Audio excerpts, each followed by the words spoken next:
It has been an absolute pleasure. It's time to make my way to the airport.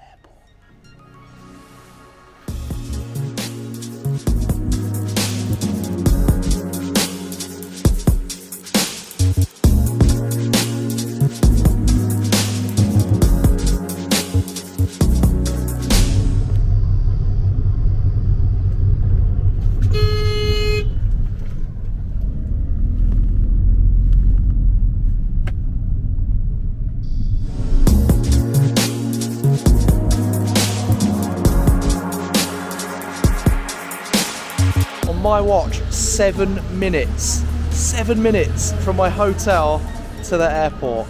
That's just how close Kota Kinabalu city is to the airport. You can tell it's early by what I'm coming out with, can't you?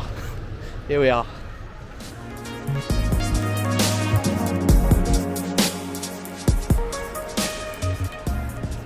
I am so tired. So I've just checked into my flight. As you can see, I've got my passport and my boarding pass. Had a mini heart attack when the bloke told me I'm going to Sabang. Not going to Kuala Lumpur, I'm going to Sabang. I hadn't realised that the second airport in Kuala Lumpur was called Sabang, but there we go. You learn something every day. It's a strategic move to avoid the 55 ringgit train between Kuala Lumpur International and the city centre. Look, I know that is as tight as it comes, but it's all about spreading your money and making it last as long as possible. Hello. Hello, good morning. I'm flying to Sabang, right? Sabang. Can I take one back? Yeah, sure. No problem at all. Thank you, sir. Thank you very much. Have a lovely day. We'll see you again. We'll never see him again.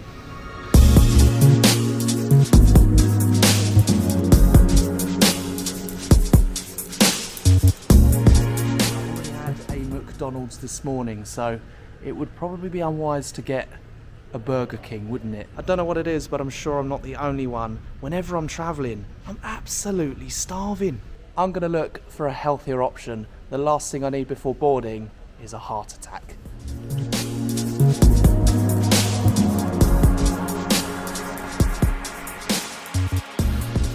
Don't do it. Don't do it. Don't do it. I'm not doing it. I am not doing it.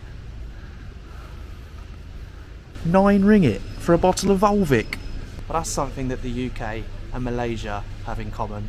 The airport prices are astronomical. Being so for real, I'm not actually going to get a Burger King. I have already had a McDonald's this morning. Of course, I've done an all-nighter. I've worked out a bit of a hack where I don't actually sleep the night before an early flight. Now look, that might sound a bit ridiculous to you, and you'd be absolutely right. It is ridiculous, but it works for me. And this is something that I've been doing for many, many moons. This is something I was doing way back in Florida 2012, Gran Canaria 2015. I'd always struggle to sleep the night before a flight.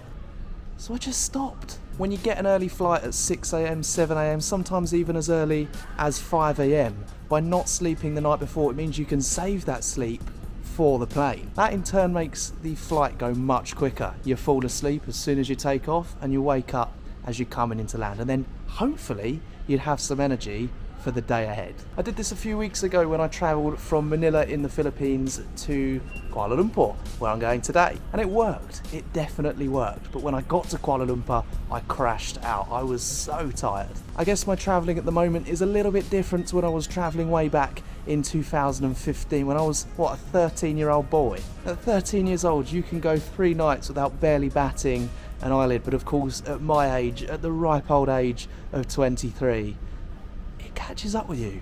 The all-nighter before an early flight, that's just something that I've been doing now without even meaning to for a very long time. I don't know what it is, the night before a flight, I just feel a pressure. I put pressure on myself to turn up to the airport feeling revitalised, energised and ready to take the flight, where nowadays I just turn up, I crash out on the flight and I hope for the best. Health benefits, there's none. Let's be completely honest, it's not exactly the healthiest form of travel. When I'm up early in the morning having not slept, I've got so much energy. I mean, can't you tell? It's literally just gone 6:30 in the morning and I feel so awake and so alive. I can't say that will be the case in a few hours time, but it doesn't matter. I'm getting all of today's video done this morning. I can crash out on the flight. I can enjoy the rest of the afternoon sleeping in my hotel. I've actually got a hotel for 2 nights in Kuala Lumpur before we head to Vietnam on Thursday. Guys, we are going to Vietnam and I am so excited. Of course, a little bit sad that, well, not a little bit sad, very sad that my time here in Malaysia is coming to an end. It's been a fantastic month and I absolutely cannot wait to return in the future. I've actually got an overnight layover flight on Friday. I'm heading to Ho Chi Minh City from Kuala Lumpur, and then I've got an overnight layover before an early flight to Hanoi. Hanoi is where I'm starting my trip in Vietnam, and I guess I'm going to put this to the test again. Twice in 1 week. Probably not the best idea, but Hanoi is where I'm going to start out my month in Vietnam. I'm very excited for it, but I'm not going to be staying in Hanoi or the north for too long. I probably should have done a bit of research before booking my flight to Hanoi. It's cold there at the moment. Well, I don't really mind. It will be nice to get away from the heat for a couple of days. Then I'm going to make my way south to Da Nang, to Phu Quoc, and yeah, a number of other cool places in Vietnam. Okay, it's time to go. It is time to go. After a lovely trip here to Kota Kinabalu, it's time to head back to Peninsular Malaysia. As you can see, I'm in this, well, I guess this tunnel kind of area, all alone. Apparently the flight isn't full, which is, yeah, an ideal scenario. I'm hopefully going to get a bit to myself at the back.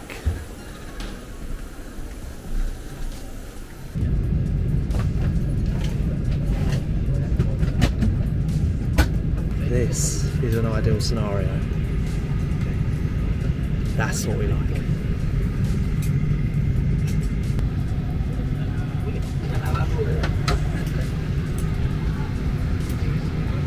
Tempat duduk di hadapan anda.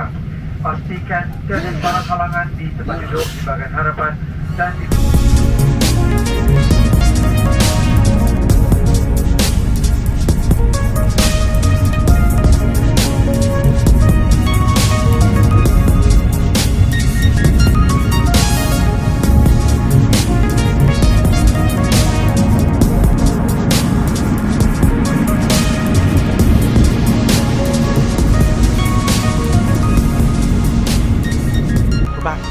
Kuala Lumpur, happy to be here, but I've got to be honest, I am so tired.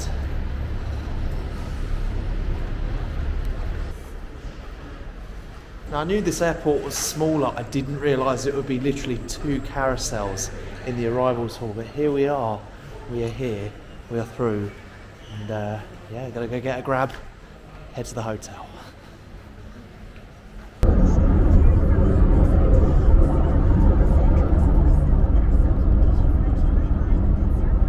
Just like that, we have arrived to the hotel. As you can see, this is called the YP Boutique Hotel.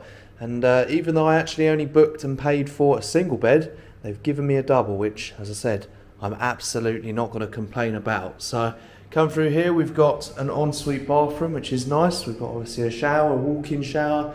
You've got your toilet, see a nice mirror and like a sink as well. And then obviously coming through here, we've even got a television, which is, yeah, really not bad. It's actually only the second hotel I've stayed at this entire trip which has a TV, which is really cool.